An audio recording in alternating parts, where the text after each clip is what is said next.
Assalamualaikum, Kang. Waalaikumsalam. Hei, tadi malam Abdi Tadi nelpon. Tadi malam saya telepon. Membahas tentang Nuh Nugraha lulusan ITB yang menjadi ODGJ itu kok berbelit-belit, tidak langsung saja berbicara apa adanya. Karena menyangkut nama baik perguruan tinggi.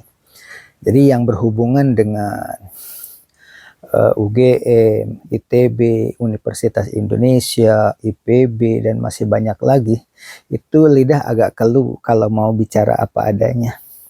Jadi kalau kita bicara apa adanya, seperti kita dengarkan dulu video lewat telepon tentang pengangguran yang berakibat pada lahirnya gangguan jiwa. Ternyata perguruan tinggi favorit itu banyak yang melahirkan ODGJ.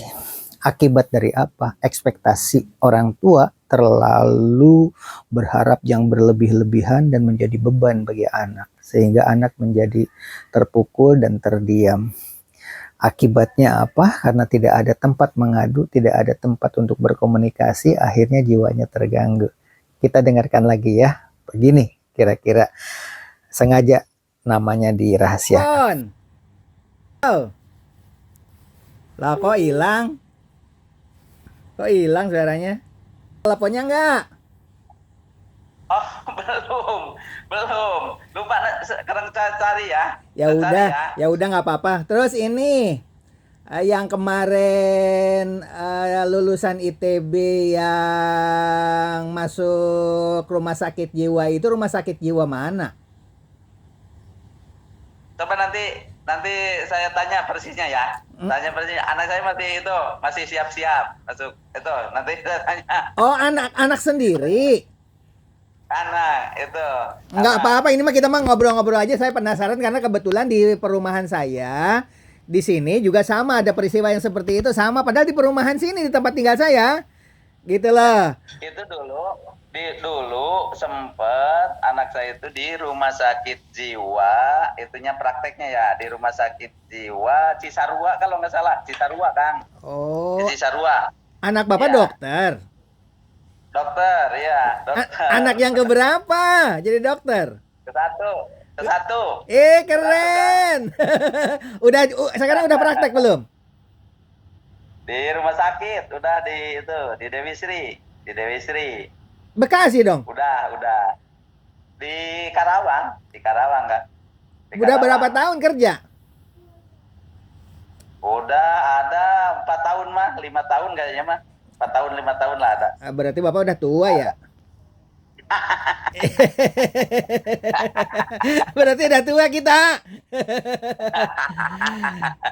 Iya kan sih, udah tua gitu teh, udah harus ngaku. Harus ngaku tua. Benar. Ini kayaknya bukan isu, ini mah pengetahuan aja, ilmu pengetahuan untuk kita semua bahwa ternyata masuk perguruan tinggi itu bukan cuma di ITB ya, dimanapun juga sekarang ini persaingan kan terlalu ketat.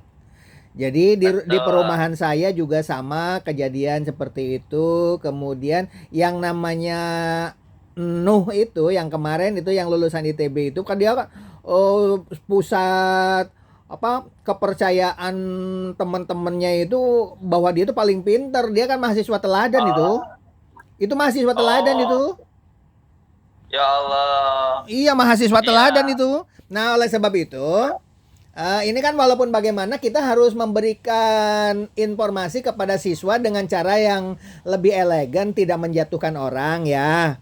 Betul. Ya karena Bapak sebagai kepala sekolah kan harus tanggung jawab. Jangan sampai anak itu nanti jadi korban. Karena apa? Kalau mereka masuk di perguruan tinggi favorit seperti UI, Unpad, UGM, ITB kan tuh perguruan tinggi besar-besar. Harapan orang tua terlalu berlebih-lebihan. Iya. Makanya saya telepon ke Bapak. Kalau saya mah tanggung jawab moral supaya informasi ini kita kemas sedemikian rupa. Jangan sampai kita rapat di orang tua itu tidak disampaikan sehingga nanti anak kita jadi korban gitu loh. Jadi ini mah akurat ya, Bapak kan anaknya dokter ya? Iya. Jadi akurat dia waktu Iya. praktek itu memang demikian adanya ya. Iya, iya, iya gitu. Yang konsultasi itu yang kayak gitu katanya. Hmm. Iya. Perguruan Ya tinggi apa memang saja katanya ya selain ITB? saya waktu itu yang sempat dengar itu cuma mungkin pas yang ditangani aja Kang Haji, yang ditangani anak saya mungkin pas itu mungkin gitu. Tapi belum sempat ngobrol lagi detail sih. Ngobrol-ngobrol sambil jalan aja saya tadi mobil gitu. Waktu itu teh. Kita mah terus Wah, terang bisa aja. gitu. Kalau saya itu kan terus terang di samping jadi guru juga saya kan di media faktanya.id, di media Satu Guru dan Iya. banyak saya menulis di berbagai macam media itu. Seperti kemarin saya menulis tentang jilbab tahun 1987 itu tugas saya kan di sekolah dulu razia jilbab. Kalau ada guru yang berjilbab itu disimpan di perpustakaan saya dulu. Bapak ngalamin nggak dulu? Ngalamin. Iya kan? Lihat lah gitu. Lihat. Kalau saya mah kan pelaku. Kalau saya mah razia betul. Saya mah razia ada orang tugas negara. Jadi kalau guru ketahuan berjilbab ya dipanggil. Akhirnya Iya. disimpan di perpustakaan atau piket nggak boleh ngajar.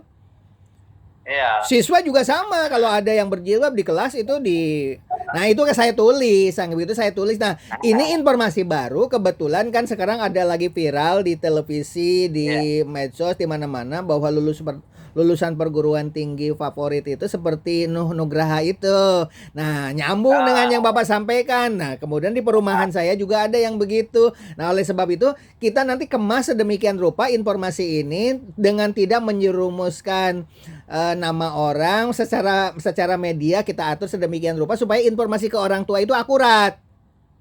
Iya. Nanti ngobrol lagi kalau ini dengan anak saya coba. Sekarang mau ada jadwal di klinik katanya. Sekarang bagian ke klinik katanya.